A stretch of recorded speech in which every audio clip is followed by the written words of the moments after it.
Bonjour et bienvenue dans cette vidéo qui va vous aider à bien prendre en main votre GeoRide. Aujourd'hui, nous allons voir comment rassurer ses proches grâce à GeoRide quand on est à moto. Pour rappel, GeoRide est une solution complète pour protéger et connecter sa moto avec un tracker GPS, une alarme connectée et un détecteur de chute. Ça fonctionne avec un boîtier discret qui s'installe facilement sur la moto et qui est relié à une puissante application. Grâce à notre toute dernière mise à jour sur l'application, vous allez pouvoir notifier vos proches quand vous arrivez dans certaines zones, les prévenir quand vous chutez et partager vos statistiques. C'est parti! Avant de commencer, il faut que votre contact soit inscrit sur l'application GeoRide. Ouvrez alors votre appli GeoRide, sélectionnez votre véhicule et touchez le bouton « Réglage du boîtier ». C'est ici que vous pouvez tout configurer. Si vous avez téléchargé la dernière mise à jour de l'appli, vous verrez apparaître le menu « Partage » ici en haut. Et c'est depuis ce menu que vous allez pouvoir gérer les autorisations de ceux qui peuvent consulter les données de votre moto connectée. Alors moi, j'ai aucun partage, du coup on va commencer par ajouter un partage. Vous pouvez soit sélectionner un contact et l'application reconnaîtra alors votre proche par son numéro de téléphone, ou alors vous pouvez très bien rentrer tout simplement son email. Je sélectionne donc un contact dans ma liste, donc on va choisir Arnaud qui travaille ici, et j'arrive sur l'écran de configuration du partage. Comme vous pouvez le voir, c'est très simple. Dans la première partie, on va d'abord gérer les niveaux d'accès de ce contact. En cas d'accident, par exemple, vous pouvez au choix prévenir la personne ou non. Quoi qu'il en soit, si vous avez activé l'appel au secours, ce sont des professionnels qui vous appelleront et qui vous prendront en charge si nécessaire.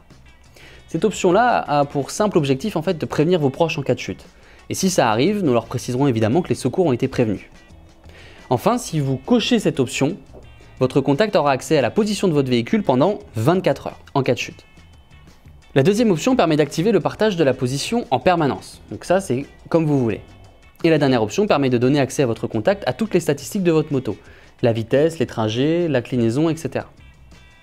Passons maintenant aux notifications d'arrivée dans les zones. Avec cette nouvelle mise à jour, vous pouvez désormais prévenir vos proches automatiquement quand vous arrivez dans une zone en particulier.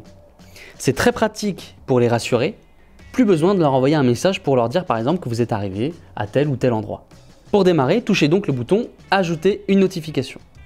Vous arrivez alors sur l'écran de configuration de la zone. La carte est centrée par défaut sur le lieu actuel de votre véhicule. Vous pouvez entrer une adresse pour atteindre facilement le lieu de votre choix. Par exemple, là je vais taper place du Capitole, parce qu'on est à Toulouse.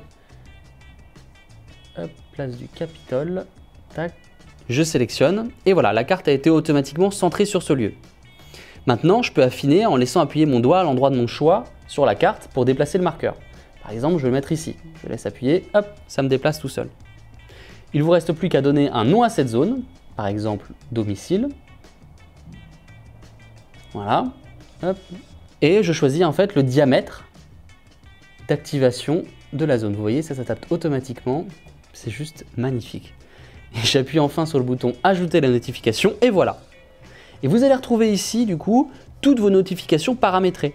En plus, vous avez même un aperçu de la carte pour chacune d'entre elles. Et ça s'adapte même en fonction du thème que vous avez choisi sur l'appli. Par exemple, hop, si je choisis le thème dark, beaucoup aiment bien, hop, je mets l'affichage aussi de la carte en sombre, et là, la carte s'est automatiquement adaptée. Parfait. Dernière chose à savoir, vous pouvez configurer le partage pour qu'il expire automatiquement après la date choisie. Ça vous permet de garder le contrôle encore mieux sur votre vie privée. Voilà, c'est enregistré, je reviens en arrière, je vois bien que mon partage est enregistré. Et voilà comment on ajoute un partage. Merci d'avoir suivi cette vidéo, j'espère qu'elle vous aura aidé. Si vous avez besoin de quoi que ce soit, d'un conseil ou autre, notre service client il est réactif et disponible sur l'application directement ou sur georide.fr. Si vous n'avez pas encore installé GeoRide sur votre moto, commandez le vôtre dès maintenant sur georide.fr. Merci, à bientôt!